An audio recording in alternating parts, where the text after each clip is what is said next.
Zoul, salam, bonsoir à tous, j'espère que vous allez tous très très bien. On se retrouve pour débriefer cette précieuse victoire de l'équipe nationale à l'Ouganda. Un match où on est passé par tous les états, c'est-à-dire qu'on est passé par tous les états dans le jeu, dans ce qu'on a pu voir un petit peu en première mi-temps.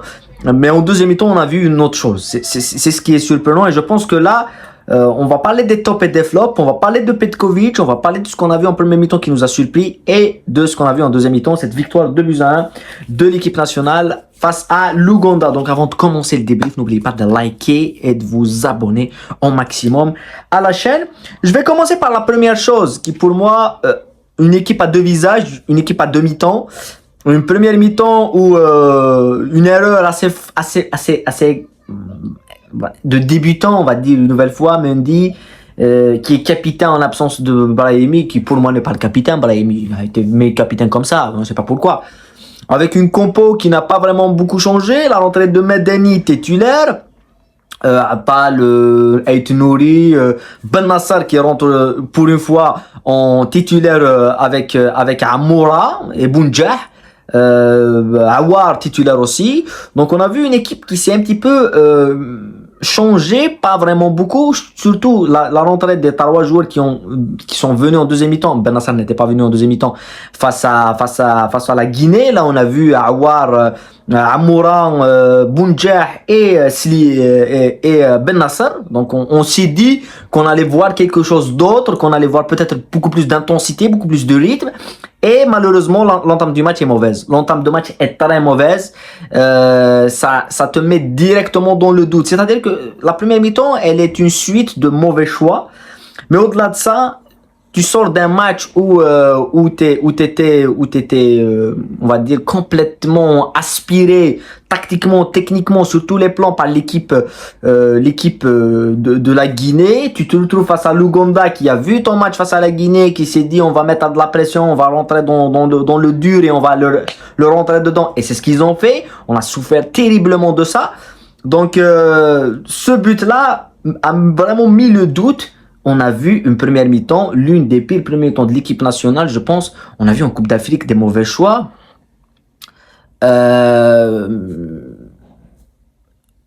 Donc c'est assez surprenant. C'est assez surprenent de ce qu'on a vu en cette première mi-temps. Incapable de mettre une passe, incapable de faire une relance, incapable je sais pas, d'y être dans le jeu, dans le rythme. À 2 mètres, on a des mauvais choix. Ce qui m'a surpris dans la première mi-temps, c'est vrai que psychologiquement, on a dit tout ça, mais ce qui m'a vraiment surpris en première mi-temps, c'est le manque de cohésion dans le jeu. C'est-à-dire que dans les déplacements des joueurs, que ce soit les latéraux avec l'apport à Attal et Ait Nouri qui jouaient très très haut, et ben on les trouvait même pas dans une passe à 2 mètres. C'est toujours un mauvais soit un faux pas ou un faux rythme où la passe soit elle arrive trop tôt, soit elle arrive pas. Et ça, c'est extrêmement surprenant. Moi, j'ai pas vu ça depuis assez longtemps. Et donc là, pour moi et pour beaucoup de supporters, on a douté vraiment de ça. On s'est dit, peut-être que là, on est en train de voir quelque chose de très très grave en équipe nationale. Peut-être que ça va sombrer mentalement, il n'y a pas de ressources. On a vu des joueurs souffrir physiquement face à une équipe de l'Ouganda qui a marqué un but, mais après qui a mis des tampons, qui a mis de l'intensité dans les duels avec des tacles, des trucs. Oui, ils ont que ça. Ils doivent te faire douter d'une autre façon qu'ils peuvent pas techniquement et tactiquement, alors qu'ils ont eu peut-être les situations en premier temps de mettre le deuxième but, avec des contres où il y avait de l'espace.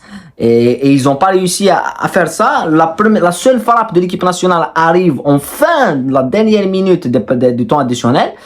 Et en deuxième mi-temps, on a vu autre chose. En deuxième mi-temps, déjà, par rapport à la première mi-temps, la deuxième mi-temps, on a une entame de match exceptionnelle. C'est-à-dire qu'on rentre directement dans le sujet, on égalise avec Awar qui égalise, on peut parler des tops et des flops après.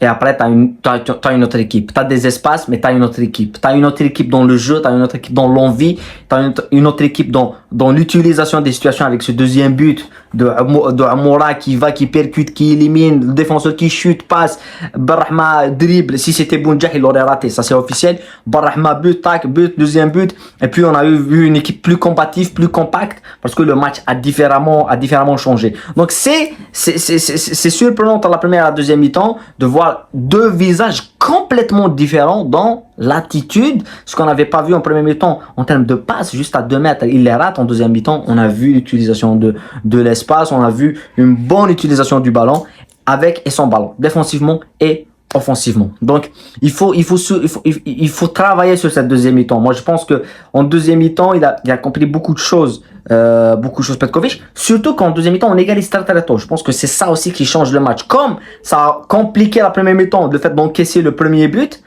très très tôt, ça nous a aidé en deuxième mi-temps de marquer ce but très. Voilà. Les tops et les flops, pour moi je mettrais Petkovic parce qu'on l'a mis en flop face à la Guinée.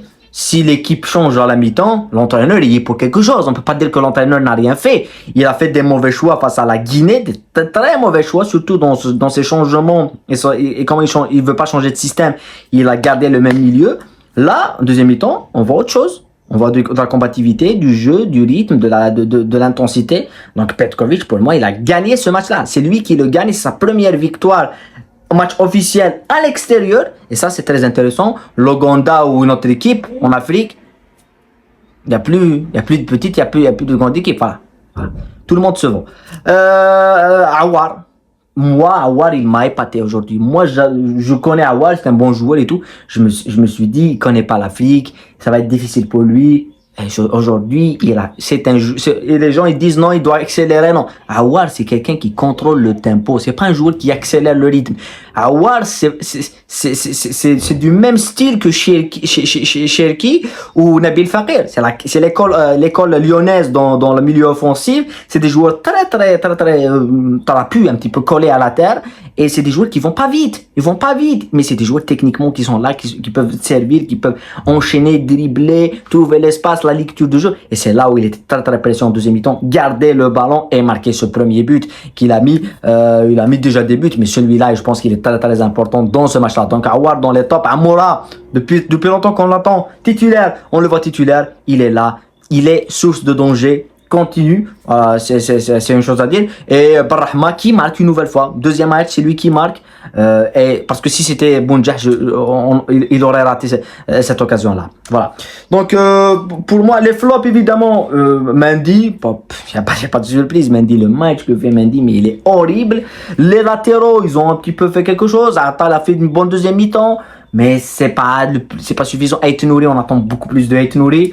Madani, il y a beaucoup de choses à dire sur ce joueur-là. Je vais pas lui tomber dessus parce que c'est très facile de le critiquer, mais il m'a pas impressionné dans ce qu'il fait, mais il n'est pas le plus pire. Donc on va pas dire que c'est le plus pire, c'est le bonbon, non.